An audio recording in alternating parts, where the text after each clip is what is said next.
உலகெங்கும் வாழும் மாதா தொலைக்காட்சியின் அன்பர்களே, உங்கள் அனைவருக்கும் வாழ்வு தரும் வார்த்தை நிகழ்ச்சியின் வாயிலாக தந்தையர்கள் நாங்கள் வணக்கம் செலுத்துகின்றோம். தவக்காலத்தின் ஒவ்வொரு ஞாயிறும் முத்தான வாசகங்களை கொண்டிருக்கின்றன.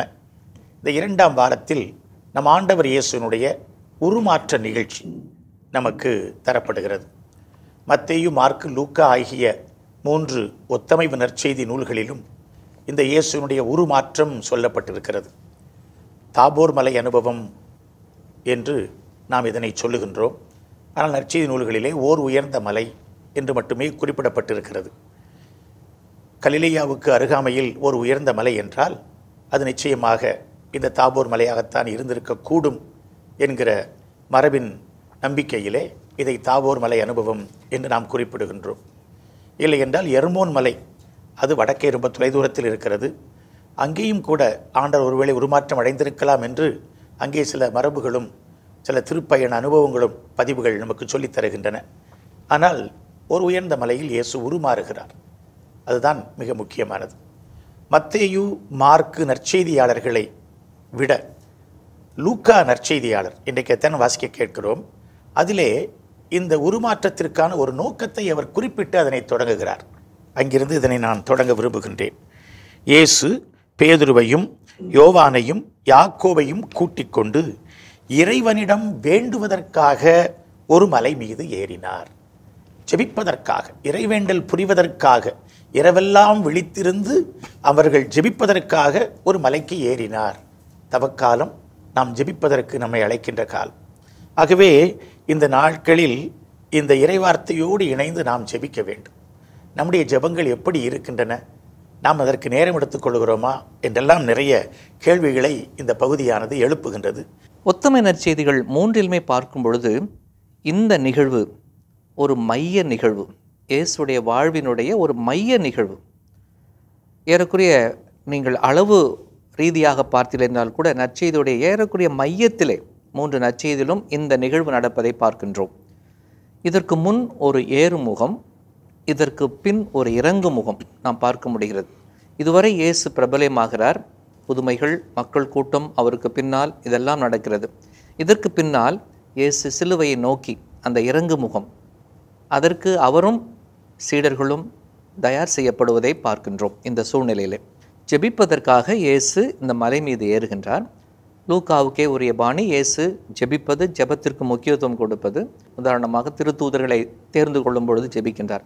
ஆனால் இன்றைய ஜெபம், இன்று இயேசு அந்த மலையில் செய்த ஜெபம் இவருடைய தோற்ற மாற்ற நிகழ்வோடு தொடர்பு உடையதாக நாம் பார்க்கின்றோம். காரணம், அன்றைய ஜெபம் இயேசுடைய உருக்கமான ஜெபமாக இருக்கும், இயேசுடைய ஒரு தேடல் ஜெபமாக இருந்திருக்க வேண்டும். ஏனென்றால் இதுவரை ஏறுமுகம் என்று சொன்னேன், அவருடைய பணிகள் எல்லாமே வடக்கிலிருந்து கலிலேயா பகுதியை மையமாக்கியிருந்தது. இனி அவர் கால் எடுத்து வைக்க வேண்டும் என்றால் எருசலேமை நோக்கி செல்ல வேண்டும். அதுதான் இந்த நிகழ்ச்சிக்கு பிற்பாடு வருகிற 9ஆம் அதிகாரம் தான் என்று வாசிக்கின்றோம். 51க்கு வரும்பொழுது, இது முதற்கொண்டு இயேசு எருசலேமுக்கு செல்வதற்கு முனைந்து நின்றவராய், He took the road resolutely to Jerusalem அப்படி என்று எருசலேம் பைபிள் குறிப்பிடுகிறது. இது ஒரு முக்கியமான ஒரு திருப்பு முனை இயேசுடைய வாழ்க்கையிலே. இயேசு ஜெபத்திலே தெளிவு பெறுகிறார், பலம் பெற தேடுகின்றார். இதற்கு பிற்பாடு நான் என்ன செய்ய வேண்டும், நான் அங்கே போவதென்றால் அதிகார மையத்துக்கு கால் எடுத்து வைக்க வேண்டும் என்றால் என்னுடைய கதி, என்னுடைய விதி, என்னுடைய எல்லாமே மாறப்போகிறது. எனவே நான் அங்கு போவது எப்படி, முடிவு எடுக்க வேண்டிய உள் மன போராட்டம் இந்த ஜெபத்திலே இருந்திருக்க வேண்டும். அதுதான் தந்தையிடம் அவர் கேட்கிறார். ஒரு விதமான திகில் இருந்திருக்கும், ஒரு சவால், சிலுவையை பற்றிய சிரமம் முன்கூட்டி அவருக்கு நிழலாடி இருக்கும். எனவே தந்தையிடம் அவர் இந்த உதவியை கேட்கிற அந்த ஜெபமாக மாறுகிறது. அதற்கு பதில் தருவதாகத்தான் இந்த தோற்ற மாற்ற நிகழ்வை கூட நாம் பார்க்க முடிகின்றது. இயேசுவின் இந்த தோற்ற மாற்ற நிகழ்வு மிக மிக மிக முக்கியமானது விவிலிய பகுதிகளில். ஏனென்றால் மார்க்கு நற்செய்தியாகட்டும் அல்லது மத்தேயு நற்செய்தியாகட்டும், குறிப்பாக லூக்கா நற்செய்தியில் இந்த 9ஆம் அதிகாரத்தில் ஆண்டவர் இயேசு கிறிஸ்து 12 திருத்தூதர்களை அனுப்புகிறார். அவர்கள் புதுமைகள் செய்கிறார்கள். அதன் பிறகு வருகின்ற நிகழ்ச்சி ஒரு ஏரோதுவின் மனதில் ஒரு குழப்பத்தை ஏற்படுத்துகிறது. யார் இந்த இயேசு? அதை நோக்கிய ஒரு கண்ணோட்டத்தை கொண்டதாகத்தான் இந்த அதிகாரமானது அமைகிறது. அதற்கு அடுத்தபடியாக இயேசு 5000 பேருக்கு உணவளிக்கின்றார். ஒரு புதுமை நடக்கிறது. இயேசுவை பற்றிய பேதுருவின் அறிக்கையும் அதை தொடர்ந்து வரும். அதன் பிறகு இயேசு தன்னுடைய சாவை முன்னறிவிப்பார். அதன் பிறகுதான் தோற்றமாறுதல் நிகழ்ச்சியை லூக்கா நற்செய்தியாளர் வைப்பார். கொஞ்சம் கொஞ்சமாக the mystery is revealed slowly, little by little. யார் இந்த இயேசு என்பதற்கு இந்த தோற்றம் மாறுதல் மிக மிக முக்கியமான ஒன்றாக நான் பார்க்கிறேன். அதாவது இதுவரையில் இயேசு தன்னை முழுமையாக வெளிப்படுத்தவில்லை. ஆனால் இந்த தோற்ற மாற்ற நிகழ்வுக்கு பிற்பாடு எப்படிப்பட்ட ஒரு மாட்சியை தாங்கள் அனுபவிக்கப் போகிறோம் என்பது பேதுருவுக்கும் மற்ற சீடர்களுக்கும் நிச்சயமாக புரிந்திருக்கும். இந்த நிகழ்வுக்கு அவர் 3 திருத்தூதர்களை மட்டும் தேர்வு செய்து தன்னோடு அழைத்து செல்கிறார். இந்த 3 பேரும் அழைத்து செல்வதன் நோக்கம் இரண்டு கண்ணோட்டங்களில் பார்க்கலாம். ஒன்று, இயேசுடைய இந்த மாட்சி. இதே 3 பேர் இன்னொரு இடத்தில் இன்னொரு சாட்சியாக இருப்பார்கள். இயேசு அந்த பூங்காவனத்தில் இரத்த வியர்வை வியர்ப்பதற்காக செல்லும் பொழுது இதே 3 பேர். அப்போது இந்த மாட்சிக்கு முன்னோட்டம் அது, அல்லது அந்த விழுதல், சரிதல், அழுதல், கதறுதல், அதுதான் இந்த மாட்சிக்கு அவரை இட்டு செல்வது. சிலுவை தான் இந்த மாட்சிக்கு இட்டு செல்வது. இரண்டையும் பிரிக்க முடியாத ஒரு தொடர்பிலே பார்க்க முடிகிறது. இரண்டாவது கண்ணோட்டத்திலே இந்த தோற்ற மாற்ற நிகழ்வு எப்படி இயேசுவுக்கு தேவைப்பட்டது என்று சொன்னோமோ அதுபோல சீடர்களுக்கும் அதிகமாக தேவைப்பட்டது. இன்னும் சீடர்கள் சிலுவைக்கு தயார் செய்யப்படவில்லை. எனவே சீடர்களுக்கும் இது ஒரு பாடசாலையாக, ஒரு வகுப்பறையாக இந்த தோற்ற மாற்ற நிகழ்வும் மலையும் அமைவதை பார்க்கின்றோம். சென்ற வாரம் தந்தையவர்கள் குறிப்பிட்டது போல பாலைவன அனுபவம், இது ஒரு மலை அனுபவம். இந்த சீனாய் மலைக்கும் தாபோர் மலைக்கும் ஒரு நெருங்கிய தொடர்பு இருக்கின்றது. குறிப்பிடுகின்ற வசனங்களிலேயே தெரியும். மலையின் மீது ஏறி செல்லுதல், மேகத்தால் ஆட்கொள்ளப்படுதல், ஆண்டவரின் மாட்சி வெளிப்படுதல். இது சீனாய் மலையிலும் இருக்கும்.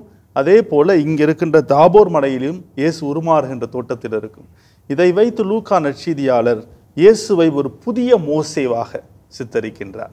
கடவுளை, மனிதனை அந்த பழைய ஏற்பாட்டின் சிந்தனைப்படி விடுதலை பயணம் 33:20 கடவுளை யாரும் பார்க்க முடியாது, நெருங்க முடியாது, அணுக முடியாது.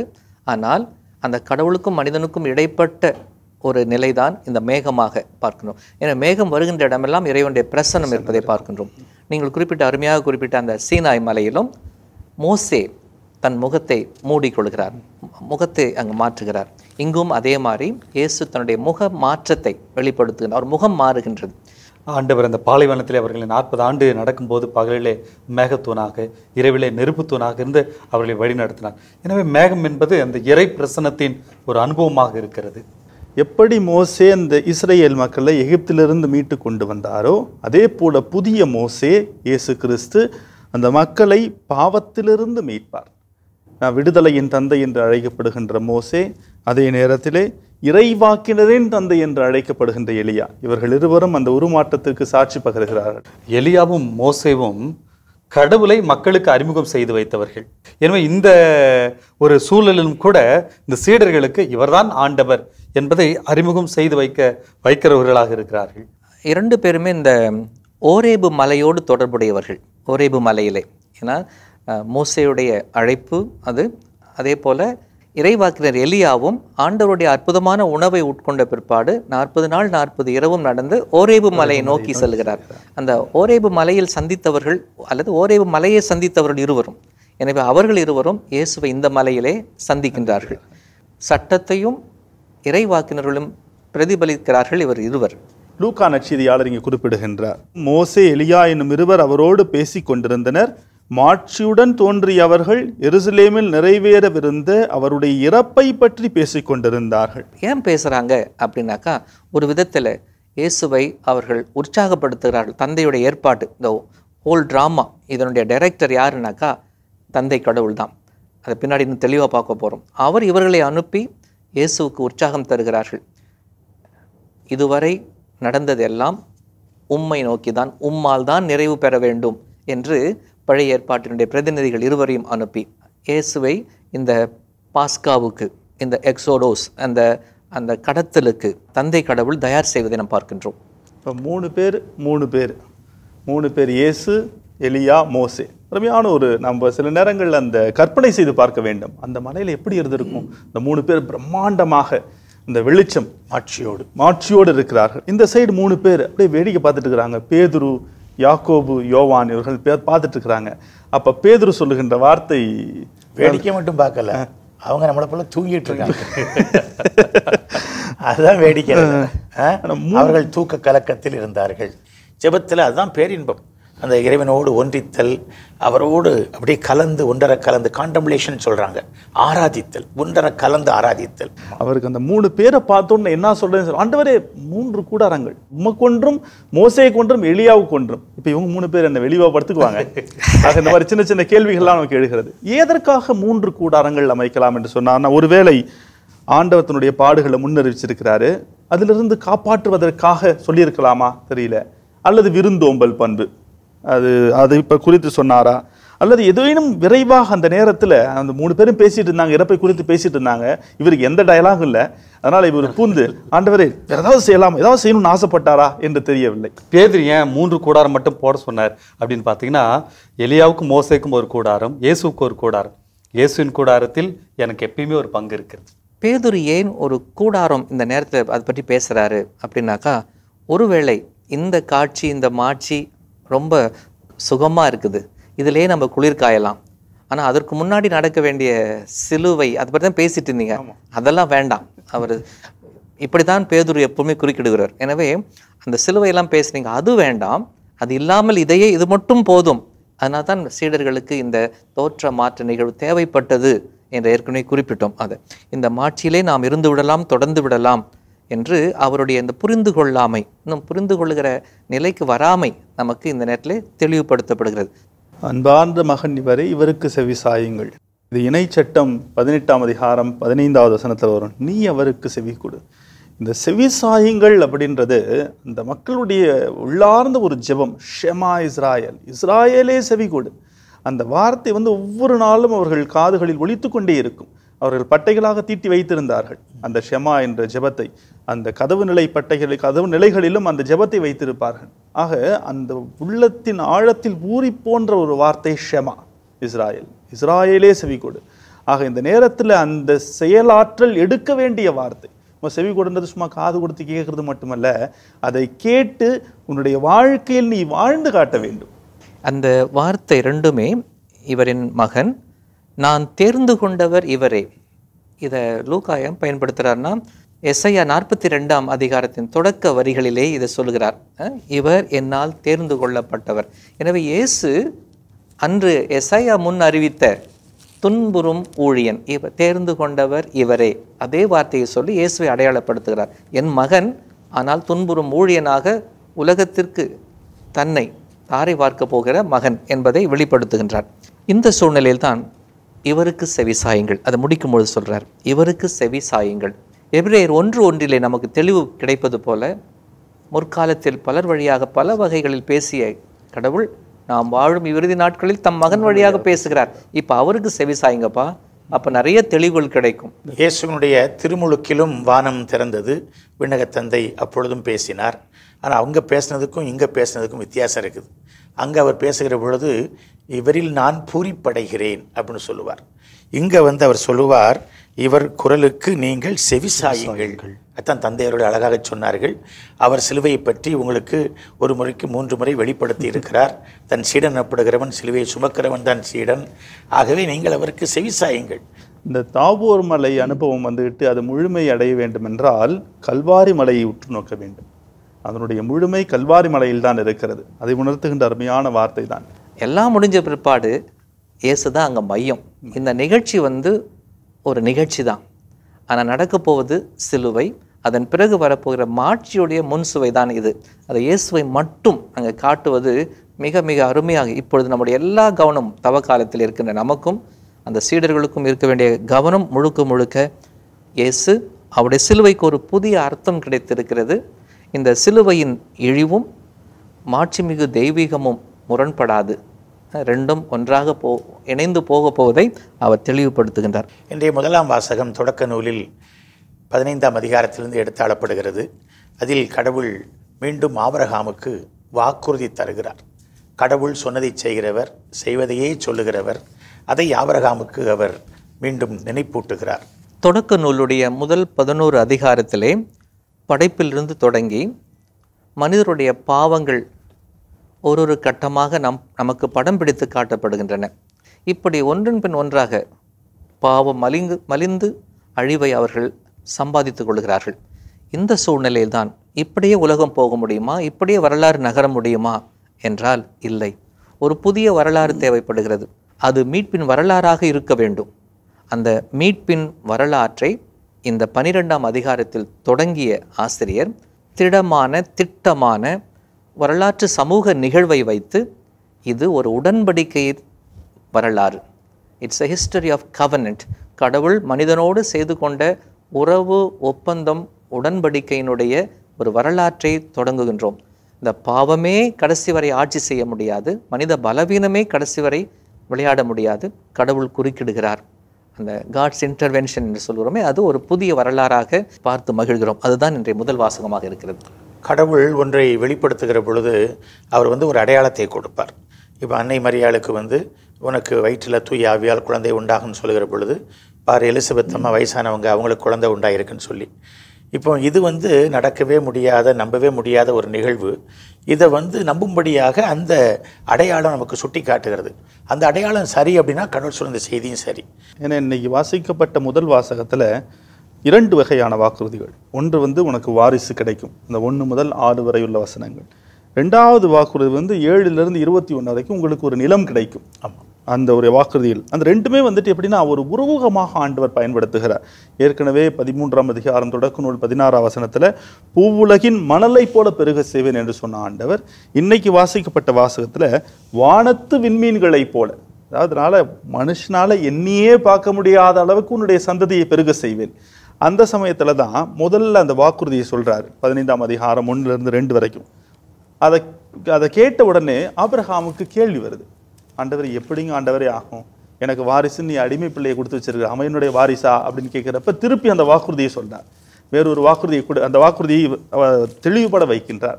அதன் பிறகுதான் நம்பிக்கை புலப்படுகின்றது. அதனால்தான் ஆபிராம் ஆண்டவர் மீது நம்பிக்கை கொண்டார், அதை ஆண்டவர் அவருக்கு நீதியாக கருதினார். இந்த வசனம் ஏன் ரொம்ப முக்கியம்னா, இந்த ஜெதேகா என்று சொல்லப்படுகின்ற ஒரு வார்த்தை எபிரேயத்தில் ரைச்சியஸ்னஸ், ஏற்புடையோராதல்.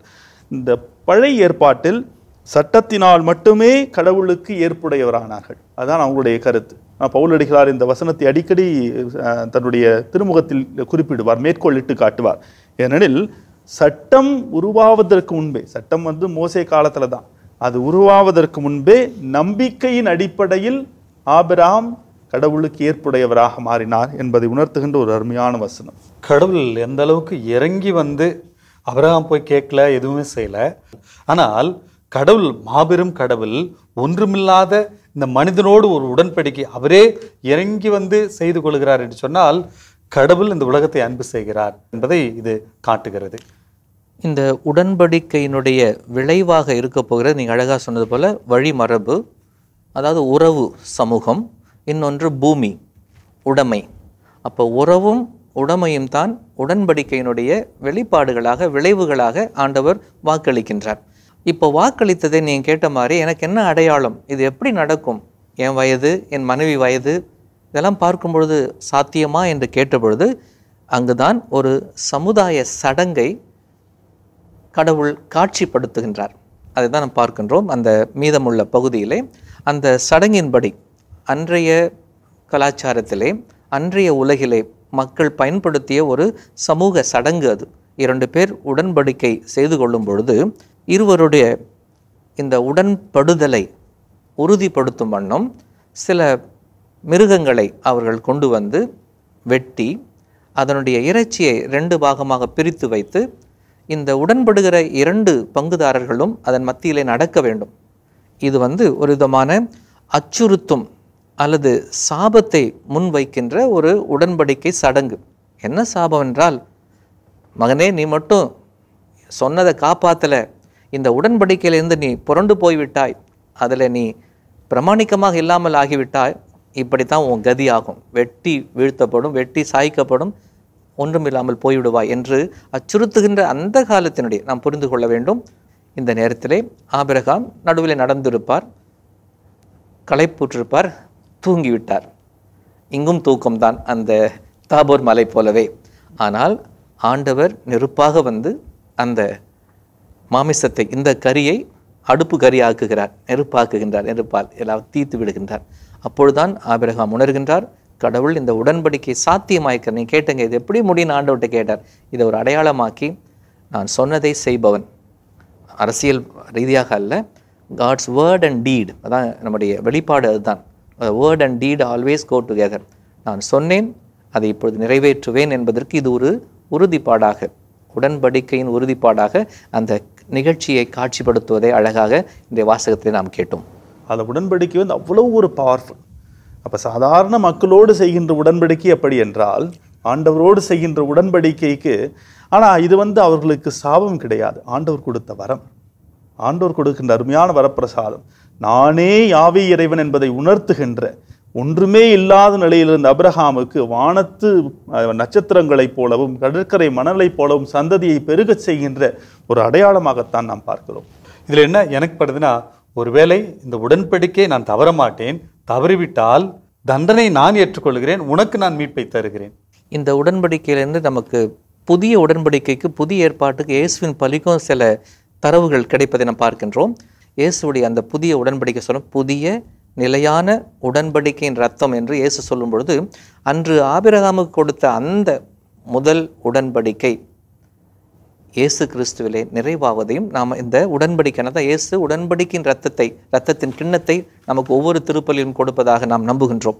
இதில் நீங்கள் குறிப்பிட்ட மாதிரி இது முழுக்க முழுக்க கடவுளுடைய முன்னெடுப்பு, இனிஷியேட்டிவ், அவருடைய இந்த முதல் முயற்சியும் நாம் பார்க்குறோம். அதனால தான் அவர் சொல்லும் பொழுதே ஆண்டவராகிய நானே, இதை செய்பவரும் ஆண்டவராகிய நானே என்று தன்னுடைய முழு பொறுப்பிலே அதை வைத்துக் கொள்வதை நாம் பார்க்கின்றோம். இன்றைய 2ஆம் வாசகம் மிக 2 கருத்தை நான் இதில் குறிப்பிட ஆசைப்படுகிறேன். வசனம் 18, கிறிஸ்துவின் சிலுவைக்கு பகைவர்களாய் நடப்போர் பலர் உள்ளனர். இப்போ அங்கேயும் நம்ம பார்த்தோம், சிலுவையை பற்றி சீடர்கள் அச்சம் கொண்டிருந்த காரணத்தினால இயேசு இந்த தோற்ற மாற்றத்தை அவர்களுக்கு தந்து நம்பிக்கை ஊட்டுகிறார். அப்போ இன்றைக்கும் அப்படி இருக்கிறார்கள். இவ்வளவு வெளிப்படுத்தின பிற்பாடு உங்களுக்கு என்ன குழப்பம் இருக்குது அப்படின்னு பவுலடியார் கேட்கறது மாதிரி எனக்கு படுகிறது. 2ஆவதாக வசனம் 21, அவர் தமது ஆற்றலால் தாழ்வுக்குரிய நம் உடலை மாட்சிக்குரிய தமது உடலின் சாயலாக உருமாற்றவும் அனைத்தையும் தமக்கு பணிய வைக்கவும் வல்லவர் அப்படின்னு அவர் அழகாக முடிக்கிறார். இயேசுதான் தனக்கு எல்லாம், தான் இயேசு மயமாகி போயிருப்பதை இந்த திருமுகத்தில் பல இடங்களில் வெளிப்படுத்துவதை பார்க்கின்றோம். இந்த இடத்தில் வரும்பொழுது அழுகிறார் பவுல். எதற்காக அழுகிறார்? சிலுவையினுடைய எதிரிகளாக இருப்பவர் என்று குறிப்பிடுகிறார். அந்த கிரேக்க வார்த்தை எக்ஸ்த்ரோஸ், அதாவது பர்சனல் எனிமி. ஏதோ தன்னை சுட்டவர், தன்னை வஞ்சித்தவர், தனக்கு பாதிப்பை ஏற்படுத்தவர் என்று யோசிக்கிறார். அப்போ அந்த சிலுவையின் மறைபொருளை புரிந்து கொள்ளாதவர்கள், உள்வாங்காதவர்கள், நாம் ஏற்கனவே சிந்தித்து போல அந்த சீடர்கள் இடரல் பட்டது போல, இன்னும் சிலுவைக்கு தங்களை உட்படுத்தி கொள்ளாதவர்கள், இவரெல்லாம் பார்த்து பவுலடியார் அந்த அழுவதை நாம் பார்க்கின்றோம். அவரே சொல்கிறார், அந்த கண்ணீர் வடிக்கின்றேன் என்று சொல்கிறார். ஏனென்றால் இந்த சிலுவையில் தான் விண்ணிலிருந்து வந்தவரான மீட்பராம் இயேசு கிறிஸ்துவுக்காக நாம் காத்திருக்கின்றோம் என்று தெளிவாக அவர் வெளிப்படுத்துவதை நாம் பார்க்கின்றோம். இந்த வாசகத்தில் உண்மை கிறிஸ்தவர்களுக்கும் போலி கிறிஸ்தவர்களுக்கும் இடையில் இருக்கின்ற முரண்பாட்டை விளக்குகின்றார் பவுலடிகளார். உண்மை கிறிஸ்தவர்களுடைய வாழ்வும் குடியுரிமையும் விண்ணகத்தில் உள்ள கிறிஸ்துவை சார்ந்தவை என்பதை தெளிவுபடுத்துகின்றார். 2வது, அவர்கள் கிறிஸ்துவின் 2ஆம் வருகையால் இறைவனின் மீட்பு தமக்கு உண்டு என்று காத்திருப்பவர்கள். 3வது, உணர்வுகளும் துன்பங்களும் குறைபாடுகளுக்கும் உட்பட்ட தம் உடல்களை கிறிஸ்துவின் 2ஆம் வருகை மாட்சியடைந்த கிறிஸ்துவின் உடலாக உருமாற்றும் என்ற நம்பிக்கை கொண்டவர்கள். ஆனால் போலி கிறிஸ்தவர்கள் இயேசுவின் சிலுவைக்கு பகைவர்கள், மண்ணுலகம் சார்ந்தவை பற்றி எண்ணுபவர்கள் என்று அந்த முரண்பாட்டை அருமையாக விளக்குகிறார். ஆக நாம் எந்த நிலையை சார்ந்தவர்கள்? அதான் இன்னைக்கு பவுலடிகளார் நாம் முன்னாடி வைக்கின்ற கேள்வி. ஆண்டவரின் சிலுவையின் மாட்சியில் நம்பிக்கை கொண்டு வாழ்கின்ற உண்மை கிறிஸ்தவர்களா அல்லது இந்த சிலுவைக்கு புறம்பானவர்களா? இந்த கடைசி பகுதியில் அற்புதமாக பவுலடிகளார் சொல்லுகின்ற வார்த்தை, நீங்கள் என்னை போல வாழுங்கள். ஆனால் எந்த ஒரு தைரியத்தில் பவுலடிகளார் நீங்கள் என்னை போல வாழுங்கள் என்று சொன்னார் என்றால், நான் கிறிஸ்து சொன்ன அத்தனை வார்த்தைகளையும் வாழ்வாக்கி இருக்கிறேன், தைரியமாக என்னை போல வாழலாம். அப்படின்னு சொல்லிட்டு சொல்லுகிறார் என்றால், அந்த அளவுக்கு ஃபாதர் சொன்னது போல கிறிஸ்துவையே தனக்குள் அவர் முழுமையாக அர்ப்பணித்திருக்கிறார், முழுமையாக அனுபவித்திருக்கிறார். நாம் சிந்தித்த தோற்ற மாற்ற நிகழ்வுக்கு இது ஒரு அருமையான நிறைவாக்கமாக இந்த பவுலுடைய பகுதியை நான் பார்க்கின்றேன். அவர் சொல்லும்பொழுது சொல்லுகிறார், நம்முடைய வாழ்நாடு இம்மண்ணகம், தாய்நாடு விண்ணகம் என்று சொல்லுகிறார். அவர் இன்னொரு இடத்துல சொல்லுவார், நாம் மண் மீது குடியிருக்கும் இக்கூடாரம் தகர்ந்து வீழ்ந்தாலும். அப்போ பேதுருடைய கூடாரம் அதெல்லாம் நினைவுக்கு வருகிறது. நாம் உருமாற்றம் பெற வேண்டியவர்கள். இந்த மண்ணுக்குரிய இயல்பிலிருந்து விண்ணுக்குரிய இயல்புக்கு உருமாற்றம் பெற வேண்டும் என்றால் அது ஆண்டவர் இயேசுவில் மட்டும்தான் நடக்கும். அதனால தான் இன்றைய வாசகத்தை முடிக்கும்போது ஆண்டவரோடு உள்ள உறவில் நிலைத்திருங்கள், அருமையாக முடிக்கிறார். அந்த உறவில் தான் நீங்கள் இந்த புதிய கடத்தல், புதிய பாஸ்கா, புதிய எக்ஸோடஸ் அது உங்களில் சாத்தியமாகும். அப்பொழுது நீங்கள் தோற்ற மாற்ற அந்த மாட்சியிலே பங்கு பெற முடியும் என்பதை நமக்கு சொல்லி முடிக்கின்றார். திருத்துதர் பவுல் மிக அழகாக தன்னுடைய திருமுகத்திலே சொல்லுகிற இந்த வார்த்தையை நாம் உள்ளத்தில் இன்றைக்கு இருத்துவோம். ஆண்டவரோடு உள்ள உறவில் நிலைத்திருப்போம். ஆண்டவரோடு உள்ள உறவில் நிலைத்திருப்பதற்கு இந்த இரண்டாம் தவக்காலத்தின் இந்த இரண்டாம் ஞாயிறு நமக்கு அழகான வழிமுறைகளை காட்டியிருக்கிறது. இயேசு தனக்கு நெருக்கமான சீடர்களை அழைத்து கொண்டு இறைவேண்டல் புரிவதற்காக மலை மீது ஏறினார். தந்தையர்கள் அழகாக குறிப்பிட்டார்கள், பாலியல் அனுபவம், மலை அனுபவம். நாம் ஜெபம் பண்ணுறதுக்கு லீவ் எடுக்கணும், ஜெபம் பண்ணுறதுக்கு நேரம் எடுக்கணும், ஜெபம் பண்ணுறதுக்கு நாம் நேரத்தை உருவாக்கி ஜெபிக்கணும். ஆண்டவரோடு உள்ள உறவில் வளர வேண்டுமென்றால் முதலில் அடிப்படை ஜெபம். ஜெபம் தான் நமக்கு மூச்சு. ஆகவே நாம் ஜெபிக்க வேண்டும். ஜெபத்தில் தூக்கம், ஜெபத்தில் நமக்கு பராக்குகள், ஜெபத்தில் பல வகையான சோதனைகள் இவையெல்லாம் வருகின்றன. ஆனால் அந்த ஜெபத்தில் நாம் தந்தையோடு ஒன்றிக்க வேண்டும். அந்த காண்டம்ப்ளேஷன் சொல்கிறாங்க, அந்த ஒரேஷன் ப்ரேயர்னு சொல்கிறாங்க. நாம் ஜெபித்து தந்தையோடு ஒன்றிக்க வேண்டும். அந்த பரவசத்தை நாம் அதில் அடைதல் வேண்டும். அது மிகவும் முக்கியம். நம்முடைய ஜெப வாழ்வு மேலெழுந்த வாரியாக இருக்கிறது. இந்த தவக்காலத்திலாவது அது ஆழப்படட்டும். இதயத்தில் குழப்பங்கள் இருக்கலாம். ஆபிரகாமுக்கு இருந்த குழப்பத்தை ஆண்டவர் நீக்கினார். ஆண்டவர் நம்மை தானாக தேடி நம்மோடு உடன்படிக்கை செய்து கொள்கிறார். ஆண்டவரோடு உள்ள உறவில் நாம் ஓரடி எடுத்து வைக்கிற பொழுது அவர் 1000 அடி எடுத்து கூரை பித்து கொண்டு கொடுக்கிற தெய்வத்தைப் போல அவர் நமக்கு நல்ல இறை அனுபவத்தை தரவல்லவராக இருக்கிறார். இன்றைய வாசகங்கள் இதைத்தான் நமக்கு உறுதிப்படுத்தி இருக்கின்றன. ஆகவே பவுலடியார் சொல்வதைப் போல, அன்பார்ந்த சகோதரிகளே, சகோதரர்களே, என் வாஞ்சைக்குரியவர்களே, நீங்களே என் மகிழ்ச்சி, நீங்களே என் வெற்றி வாகை. இப்படி ஜெப வாழ்க்கையிலே இது தவக்காலத்தில் ஒரு வெற்றியுள்ள வாழ்க்கை வாழ நாம் முயற்சிகள் மேற்கொள்வோம். கடவுளுடைய திருவருளோடு நாம் ஒத்துழைப்போம். வாழ்வு தரும் இறை வார்த்தை எனும் இந்நிகழ்ச்சி நிறைவுக்கு வருகிறது. மீண்டும் உங்களை சந்திப்போம். அதுவரை உங்களிடமிருந்து விடை பெறுகிறோம். இயேசுவுக்கு புகழ், இயேசுவுக்கு நன்றி. மரியே வாழ்க.